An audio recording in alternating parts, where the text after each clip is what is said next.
नमस्कार. Travel stories with जिगरमध्ये तुमचं स्वागत.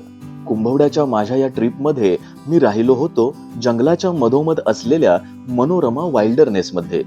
या होमस्टेच्या चहूबाजूंनी असलेलं जंगल, जवळूनच वाहणारी छोटीशी नदी, अधूनमधून येणारे पक्ष्यांचे मधुर आवाज, असं कमाल वातावरण इथं आहे.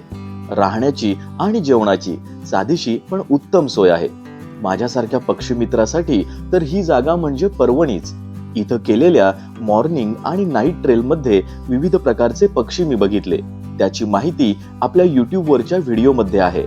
संध्याकाळी इथल्या नदीत पोहण्याचा आनंद घेतला. केवळ अफलातून अनुभव. जवळच एक कृत्रिम धबधबा सुद्धा आहे. पावसाळ्यात कुटुंबातील लहान मुलं तसेच ज्येष्ठांना पर्यटनाचा मनसोक्त आनंद घेता यावा यासाठी होमस्टेच्या मालकांनी ही खास सोय केली आहे. तळ कोकणात ट्रिप प्लॅन करत असाल आणि बीच सोडून वेगळं काही अनुभवायचं असेल तर हे ठिकाण बेस्ट आहे.